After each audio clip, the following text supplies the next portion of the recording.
Hello students, तो आगे हम कर लेते हैं बायोटेक वाला चैप्टर।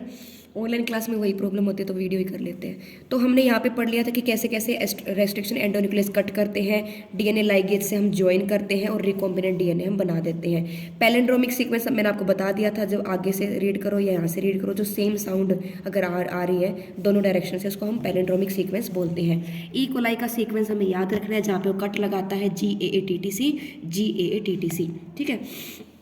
जब हम आरडीटी करते हैं तो हम सेम एंजाइम से ही कट करते हैं। जैसे अगर हमें फॉरेन डीएनए को कट करना है और प्लाज्मिड के डीएनए को कट करना है तो हम सेम एंजाइम से ही कट करेंगे। कई बार क्या होता है, पेपर में ऐसे क्वेश्चन दे देते हैं, यहाँ पे 1 लिख देंगे, यहाँ पे 2 लिख देंगे, यहाँ पे 3 लिख देंगे और ये लेबलिंग आपसे पूछ लेंगे। तो आपको ध्यान रखना है सेम एंजाइम से ही कट करना है। अगर मैं यहाँ पे इको R1 से कट कर रही हूँ तो यहाँ पे भी इको R1 से ही कट करना है, ठीक है। उसके बाद हम डीएनए लाइगेज से क्या कर देंगे, दोनों को आपस में जोड़ देंगे। क्या बन गया हमारा, रिकॉम्बिनेंट डीएनए बन गया। इसको हम ट्रांसफॉर्म कर देंगे होस्ट सेल के अंदर और फिर ये क्या कर लेगा, कॉपी बना लेगा।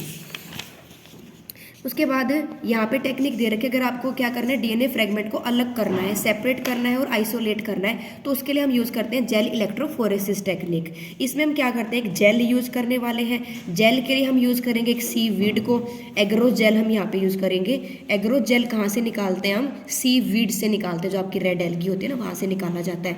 इसमें मेन जो प्रिंसिपल है जिसपे काम करेगा ये प्रोसेस, वो है चार्ज, क्योंकि डीएनए होता है नेगेटिव चार्ज, और हम यहाँ पे क्या करेंगे, यहाँ पे पॉजिटिव चार्ज एनोड बना देंगे, ताकि डीएनए को जब हम इनके अंदर लोड करें, देखो होता क्या है, जेल को हम मेल्ट कर, मतलब जेल को हम पानी में घोलते हैं, गर्म करते हैं, फिर इसके अंदर डाल देते हैं कास्टिंग ट्रे के अंदर। कास्टिंग ट्रे होती है ये।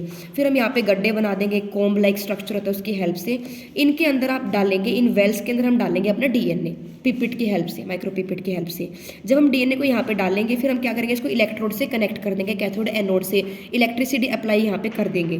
तो अब क्या होगा, ये जो डीएनए वेल्स के अंदर था ये चार्ज के अकॉर्डिंग मूव करना स्टार्ट कर देगा, क्योंकि डीएनए होता है नेगेटिव चार्ज का और एनोड है पॉजिटिव, तो पॉजिटिव की तरफ ये मूव करना स्टार्ट कर देगा। जो बड़े फ्रेगमेंट होंगे वो तो पीछे रह जाएंगे और जो छोटे छोटे फ्रेगमेंट होंगे वो आगे निकल जाएंगे, because of the sieving effect. Because of the sieving effect, जैसे छलनी से जब आप छानते हो तो जो बड़े मॉलिक्यूल होते हैं वो छलनी के ऊपर रह जाते हैं, बाकी पास हो जाते हैं उसके थ्रू। इसी तरह से जेल में से जो पास करके आगे निकल जाएंगे वो सबसे छोटे होंगे, जो फंसे रह जाएंगे पीछे वो बड़े साइज के होंगे। तो अब हमारे डीएनए फ्रेगमेंट क्या हो चुके हैं, सेपरेट हो चुके हैं, लेकिन हमें दिख नहीं रहे हैं। तो दिखने के लिए for the visualization we will stain it with a compound known as ethidium bromide. इसके बाद स्टेन करने के बाद we will expose it to UV light. UV light के नीचे जब आप इसको रखोगे तो आपको ऑरेंज कलर के बैंड दिखाई देने स्टार्ट हो जाएंगे, ठीक है। ऑरेंज कलर के बैंड आपको दिखेंगे, जैसे डायग्राम में दिखा रखा है। अब सेपरेशन तो हो गई, अब आपको डीएनए को यहाँ से निकालना है, तो आप क्या करोगे, यहाँ से जेल को कट करोगे, जेल को डाइजेस्ट कर दोगे, अपना डीएनए यहाँ से निकाल लोगे। This step is known as elution. बहुत बार क्वेश्चन आते हैं यहाँ से, व्हाट इज इल्यूशन। तो जब हम क्या कर रहे हैं, सेपरेटेड बैंड्स ऑफ डीएनए को कट आउट कर रहे हैं फ्रॉम द जेल और एक्सट्रैक्ट कर रहे हैं from the gel, this step is known as elution. DNA fragment को हम प्योरीफाई कर सकते हैं और उस बाद में हम उसको यूज कर सकते हैं। नेक्स्ट टॉपिक हमारा आता है, क्योंकि हम यहाँ पे क्या कर रहे हैं, क्लोनिंग वेक्टर्स के बारे में पढ़ रहे हैं। टूल्स की बात जब हम कर रहे थे तो टूल्स में पहले हमने रेस्ट्रिक्शन एंजाइम के बारे में पढ़ लिया था। अब हम नेक्स्ट पढ़ रहे हैं क्लोनिंग वेक्टर्स के बारे में, कि हम एज ए वेक्टर किसको यूज़ कर सकते हैं। हमने डिस्कस भी किया था कि हम प्लाज्मिड को भी यूज़ कर सकते हैं, हम बैक्टीरियोफाज को भी यूज़ कर सकते हैं, क्योंकि ये नॉर्मली क्या करते हैं, बैक्टीरिया के अंदर प्रेजेंट होते हैं। मतलब ये तो प्रेजेंट होते हैं, ये इन्फेक्शन करने के लिए आते हैं, ये वायरस होता है, ऐसे वायरस जो बैक्टीरिया को अटैक करते हैं, इन्फेक्शन करते हैं। तो इन्हीं को हम मैनिपुलेट करके यूज़ कर सकते हैं, क्योंकि इनका हाई कॉपी नंबर होता है और ये क्या करते हैं, खुद से रेप्लीकेशन कर सकते हैं। प्लाज्मिड का हमने पढ़ा भी था, इसका तो और भी ज़्यादा हाई कॉपी नंबर होता है, मतलब 15 से लेकर 100 तक कॉपीज एक सेल में प्रेजेंट हो सकती है, इससे ज़्यादा भी हो सकते हैं। तो हम क्या करें, अगर हम इस प्लाज्मिड को यूज़ कर लें और अपना डीएनए इसके अंदर इंसर्ट कर दें तो एज ए वेक्टर ये काम करेगा और क्या करेगा, हमारे मतलब आरडीटी में हमारी हेल्प करेगा as a vector, as a gene taxi.